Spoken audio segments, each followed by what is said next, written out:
What are your thoughts on Eckhart Tolle? I don't know enough about him really to comment in depth.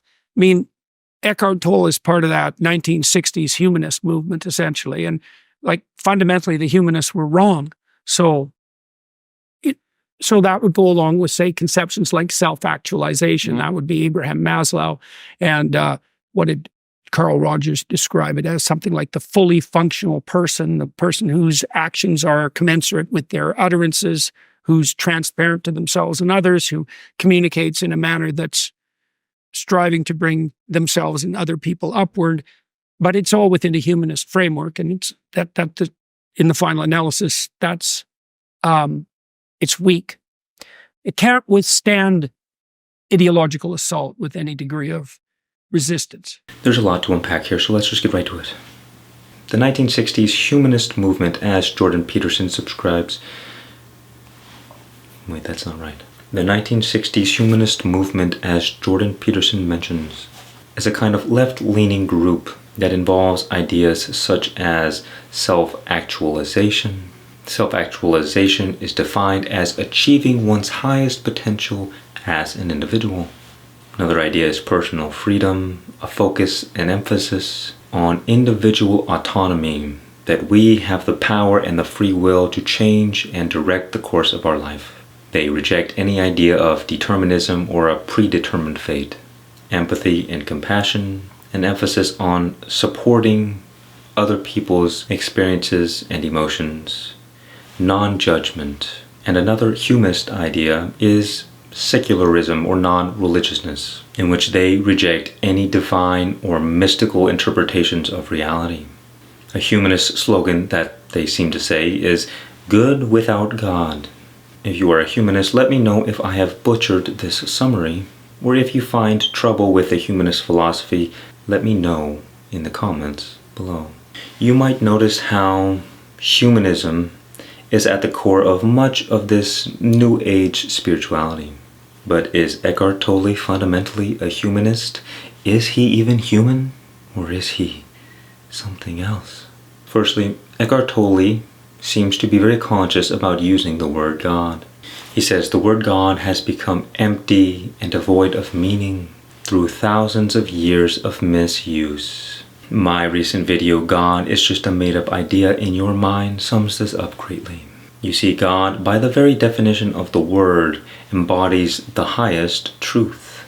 And all attempts to categorize and label God is like trying to take the infinite and the eternal and put it in a finite and limited and temporary box. People try to take the highest truth and turn it into a relative truth. But the problem is that then they claim that their relative truth is the ultimate truth or the only truth. And this is the cause of all evil done in the name of religion. This creates a kind of war among the gods, where human beings fight and kill each other to prove that their God is the supreme God. And whoever wins gets to make their God the one true God. But all of their gods were false from the very beginning, because it was built upon a false premise that it was even possible in the first place to have a whole truth, to try to understand the eternal and the infinite from this temporary and limited mind. You see, Eckhart Tolle avoids using the word God because people are so often attached to their idea of God that they sacrifice the truth. And so rather than focusing on abstract ideas and beliefs about God, Eckhart Tolle points to direct, practical experience. And this does not require any religious belief or doctrine. Other philosophies that represent this style of teaching are Zen Buddhism and Advaita Vedanta, which are both very apparent in Eckhart Tolle's teachings. In this regard, I would say Eckhart Tolle has some similarities with the humanist movement and share the idea that you can find the truth without necessarily being attached to any particular notion of God or supernatural belief. However, one way Jordan Peterson falls short in labeling Eckhart Tolle as a humanist is in the assumption that Eckhart's teachings is about self-actualization, and they are not. The core of Eckhart Tolle's teachings is self-realization. You see, self-actualization is the process in which an individual strives to achieve their highest potential as a person.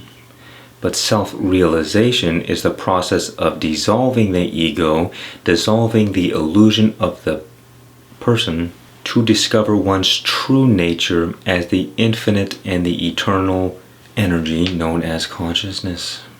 In fact, when one becomes a realized being, typically the need or desire for self-actualization will disappear, because there is a direct experience that one's true nature, their essence, is already perfect, whole, and complete. And you see, when one recognizes their true self and becomes a realized being, automatically the individual form begins ascending to their highest potential. And this is because the limiting factor goes away. You see, one of the highest truths spoken about in the spiritual circles is that we are all one, and that all separation is an illusion. And you see, the ego, the mind, creates the illusion of separation. And so long as one lives from ego, they are living in illusion, and they are separated from the truth. But in order for one to realize their highest potential, they have to be aligned with the highest truth up here. And this is simply not possible from the perspective of the ego or the mind. Self-actualization is, in a sense, the byproduct or the eventual outcome of self-realization. You see, the core essence of Eckhart Tolle's teachings is about tapping into the highest truth of the nature of reality and of God. He does this without the need of superstition, supernatural beliefs, or even the idea of God itself.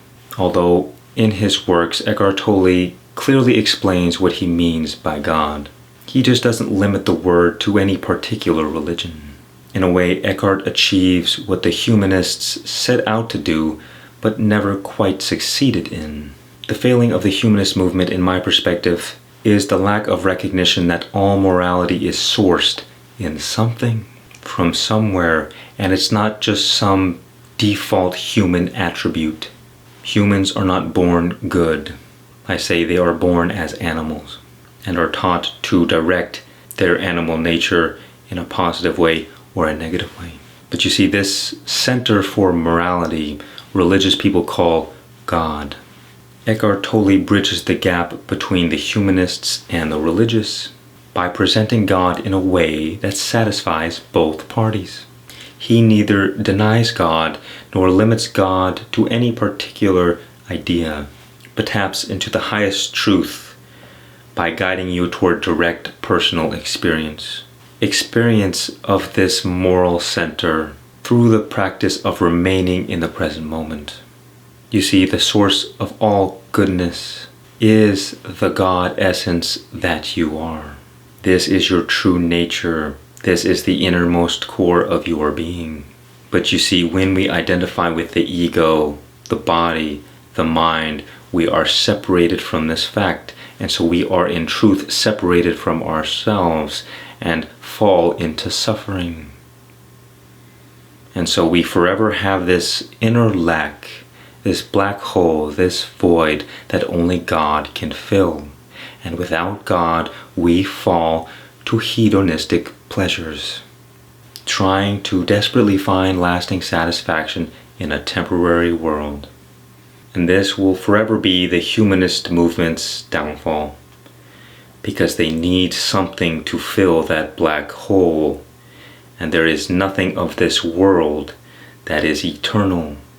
And this black hole within us is eternal. It is infinite.